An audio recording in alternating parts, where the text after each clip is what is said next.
আমি ভ্যান চালাই, ভ্যান চালক। কতদিন থাকেন এখানে? এখানে প্রায় তো 30 বছর যাবত। এই লোক এই এলাকার মানুষ দেখেছেন কেউ কেউ? ঠিক আছে, ঠিক বলছে। আচ্ছা, আপনাদেরই তো একজন না, মানে আমাদেরই একজন। আমিও এলাকার ভোটার, আপনি এখানকার ভোটার? জি, ভোটার। আচ্ছা, ঠিক আছে।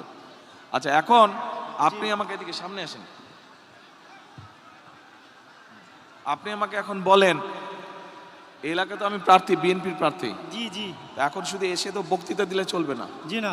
আমার কাছে কি আশা করেন, আমি যদি ইনশাল্লাহ নির্বাচিত হই, ইনশাল্লাহ বিএনপি সরকার গঠন করলে আপনাদের এলাকার উন্নয়ন চান না, এলাকার মানুষ হিসাবে? ইনশাআল্লাহ আমাদের তো এখানে এখন তাহলে আমাকে বলেন কি সমস্যা, এই এলাকার কি করতে হবে, কি কি প্রয়োজন? এই এলাকায় আমরা একটা বস্তিবাসী, এখানে আমাদের একটা বস্তি এটা আছে। কাছে নিতে হবে, কাছে নেন। আমরা বস্তিতে থাকি, বসবাস করি। এখানে অনেক খেটে খাওয়া মানুষ আছে আমাদের মতো। ওনাদের এই বস্তিবাসীর মূল চাওয়াটা কি আপনাদের? কি জি, সমস্যা? মূল চাওয়াটা হলো আপনাদের সরকার হতে পারেন, তাহলে আমাদেরকে একটা পণ্য বসানো করার একটা ব্যবস্থা করে দিতে হবে। এইটা হলো আমাদের চাওয়া। এটা মূল চাওয়া। এখানে আমরা বস্তিবাসী। আচ্ছা, আপনার নাম কি বললেন? আমার নাম মোহাম্মদ জুয়েল। জুয়েল। জুয়েলের এই যে বললো পুনর্বাসনের ব্যবস্থাটা মূল চাওয়ার মধ্যে, এইটার সাথে কারা কারা আপনারা একমত? হাত তুলেন তো, এই এলাকার মানুষ কারা কারা একমত? এইদিকে আপনারা একমত জুয়েলের সাথে? এদিকে একমত? আচ্ছা, ঠিক আছে, ধন্যবাদ। এরপরে পুনর্বাসন গেল আরেকটা।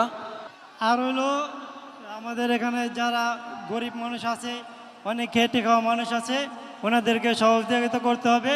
কি এবং করতে হবে? কি? ভয় পাবার কিছু নাই, হ্যাঁ, ধীরে সুস্থে সাহস করে হ্যাঁ। বলেন। কোনো ভয় পাওয়ার ঘাবড়ানোর কিছু নাই, কেউ কিছু বলবে না। জি না, জি না। বলেন কি সমস্যা আছে? আর সমস্যা স্যার, এই রাস্তাঘাটের সমস্যা আছে? রাস্তাঘাটে অনেক সমস্যা আছে আমাদের ভিতরে, রাস্তাঘাট ভাঙাচোরা আছে, এগুলো ঠিক করতে হবে, ঠিক করতে হবে। উন্নয়ন করতে হবে। কিন্তু জি। মূল সমস্যা কি? পুনর্বাসন। জি জি, আমাদের মূল সমস্যা হলো বস্তিবাসীর পুনর্বাসন প্রকল্প করতে আচ্ছা, হবে, ঠিক আছে। এইটাই মূল সমস্যা। ওকে, আচ্ছা, এবার বসেন আপনি। জীবনের সাথে চলে high five, all time healthy life. নিশ্চিন্তে খান, স্বাস্থ্যকর অল টাইম পান। All time healthy life.